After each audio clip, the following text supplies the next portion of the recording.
Goeiemôre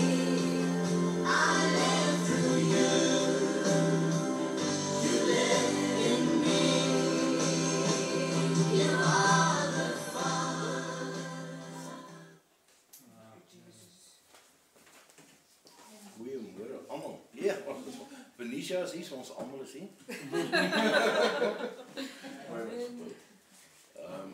Welkom. Yes, ek sien baie smiles vanmôre. Het lyk my ons gaan nog moet stoele koop. Ja. Ek dink ons moet daai stoep toe bou en hierdie vensters uithaal. Bou ons 'n ordentlike kerk. Ja, amen. Dat het so wees.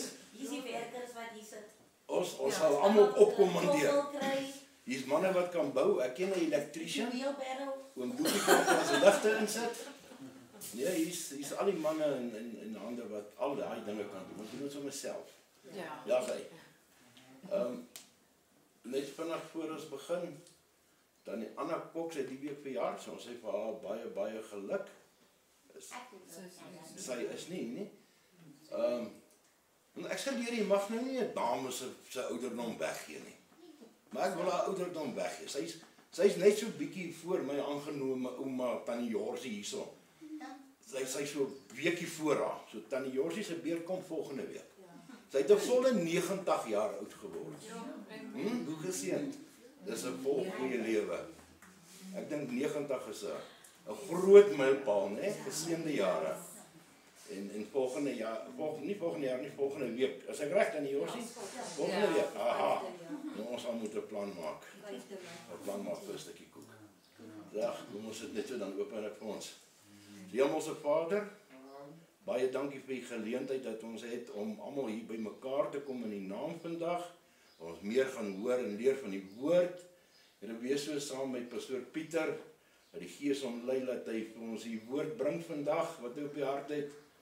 Here, en dan sê ons baie dankie vir die beskermende hand gisterand oor ons en dat hy ons nog 'n dag gegee het en dat ons in U naam hier by mekaar is vandag. Omdat ons wil, dit is ons het 'n keuse, maar ons wil hier wees en ons is so dankbaar vir dit. Alles uit die naam van Jesus. Amen. Amen.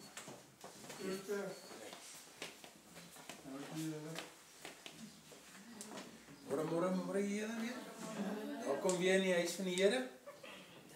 Was hy lieflike oggend daar buite, né? Kom ons leer. Die tema van vanoggend is vergifnis. Almal weet wat vergifnis beteken om te vergewe. Om iemand te vergewe. Maar ek dink ons almal van tyd tot tyd sukkel so bietjie of sukkel nog steeds om te vergewe. Is daardie persoon of daardie gebeurtenis wat ons nou maar eenmaal net nie kan vergewe nie. So vandag gaan ons 'n bietjie kyk na voorbeelde in die skrif wat vir ons opgeteken staan rondom vergifnis. Wat hou vergifnis vir ons in en wanneer ons vergewe? Kom ons kyk eers wat staan vir ons opgeteken in Kolossense 3 vers 13. Verdra mekaar en vergewe mekaar as die een teen die ander 'n klag het.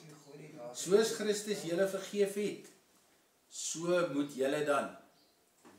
Ek sien 'n opdrag vir ons is iets wat ons moet doen om te vergewe.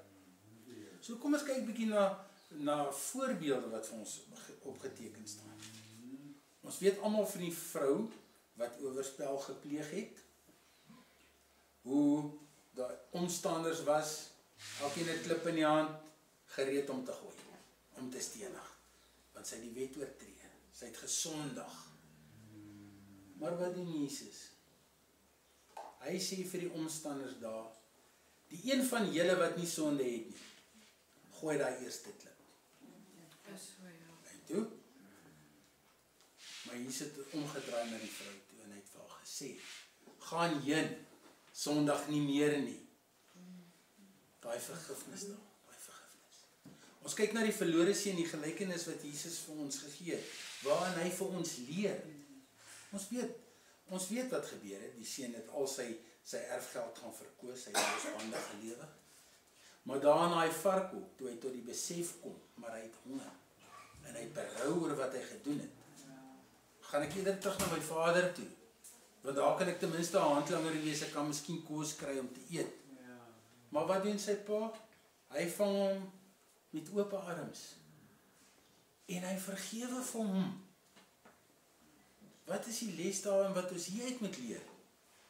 Dit simboliseer vir ons die onwrikbare liefde wat ons God en ons Vader vir ons as sy kinders het.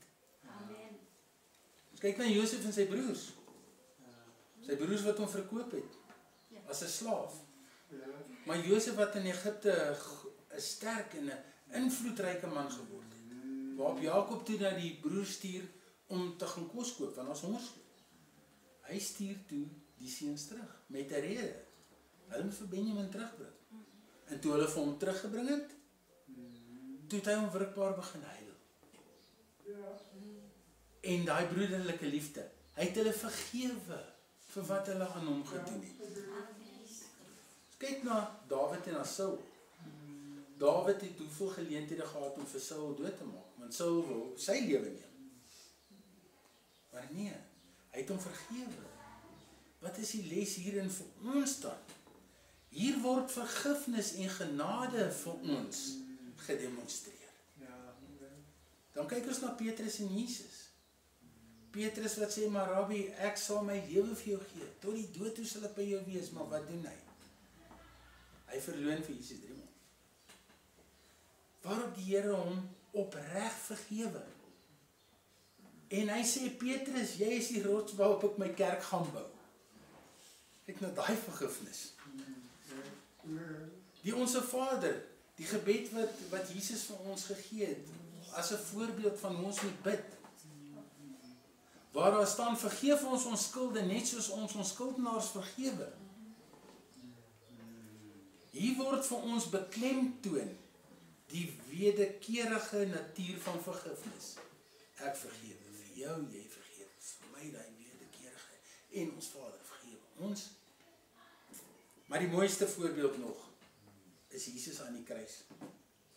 In Lukas 23 vers 34. Vader, vergeef hulle, want hulle weet nie wat hulle doen nie.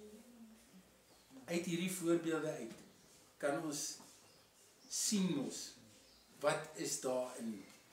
Inspireer dit ons nie? Motiveer dit ons nie om ook te kan vergewe, soos wat die voorbeelde van ons sê, hoe ons moet vergewe? Daar is sin daarin om sekere dinge van die verlede te onthou. In terme van God se werke wat hy in ons belang vir ons gedoen het. So daar is daai gebeurtenis wat ons tog sal onthou, want ons leer daaruit. Ons leer om voor te bou daaruit. En om miskien in die toekoms dit te kan sien en dit te kan verhoed, of te weet om op te tree. Daar is ook sin daarin om dinge van die verlede te vergeet en te vergeef. Daar is nou maar daai goedjies wat jy vergewe en jy vergeet. En jy gaan aan. Vergeet al die moedeloosheid, al die nederlaag en die seerkry, sodat ons kan aanbeweeg na die dinge wat God vir ons beplan vir ons toekoms. Wat sê Jeremia 29:11? Want ek weet watter gedagtes ek aangaande julle koester, spreek die Here. Gedagtes van vrede en nie van onheil nie, om julle 'n hoopvolle toekoms te gee. So wat hou vergifnis vir ons in? Daai oomblik wat jy sê, ek vergewe jou. Is dit nie soos 'n ton bakstene wat van jou skouers afrol nie?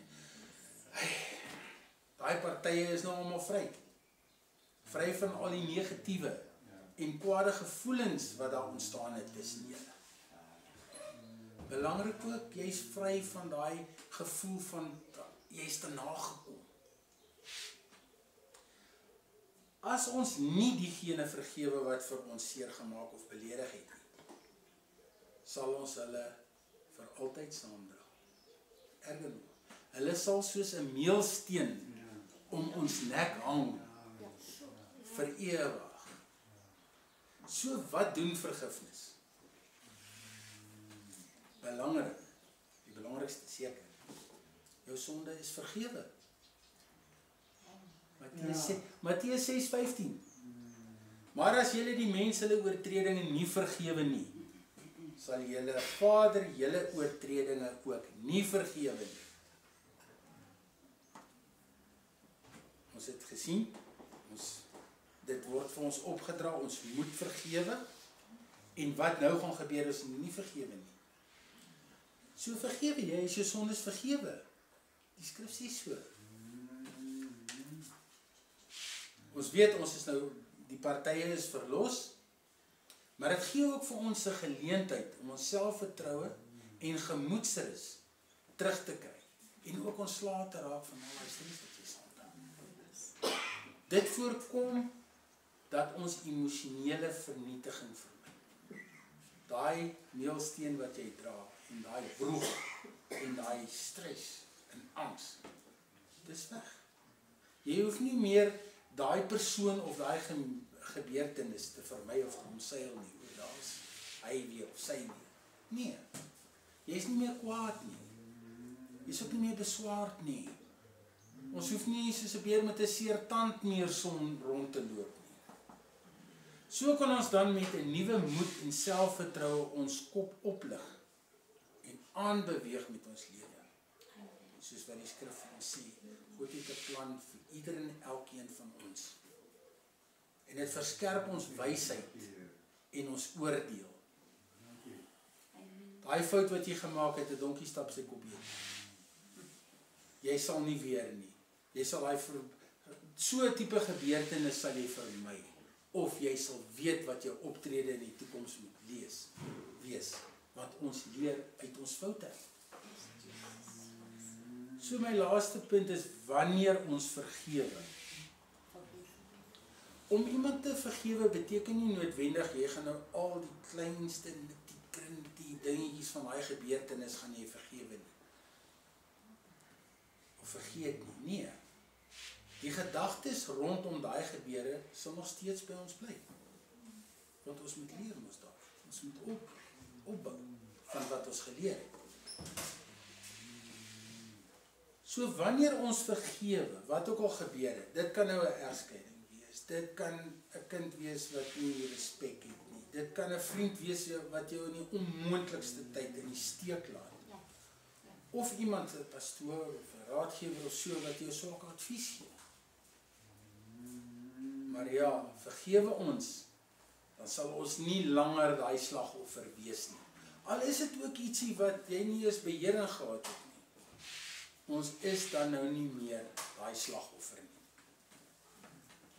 So dan kan ek ter afsluiting vir ons sê, onthou, vergifnis is die pad na wysheid, vergifnis genees, vergifnis stel ons in staat om gemoedsrus terug te kry en van die stres ontslae te raak.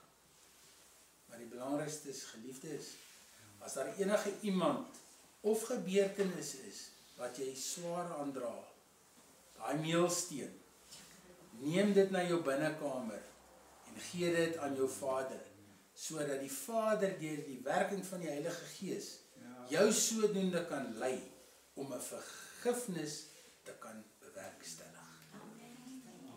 Amen. Kom ons sluit af. Hemel Vader, ons dankie vir hierdie wonderlike dag wat deur U gemaak, wat U in ons lewens weer eens toegevoeg. Vader, ons dankie vir U leiding en ons vra dat die Heilige Gees ons verstand sal vernuwe en ons sal lei en ons sal help om daardie meelsteen om ons nek van ons laat. Vader, want dit is in U mag. Vader, ons vra ook dan nou so dat die Heilige Gees hierdie week ons sal lei en ons sal bewaar, waar ons in ons binnekamer ook sal wees, of aan die skrif sal wees, Vader, laat die skrif aan ons geopenbaar sal wees, laat ons kan wandel volgens U weë. Dankie Hemel Vader, ons bid en vra dit in Jesus se naam. Amen. Amen.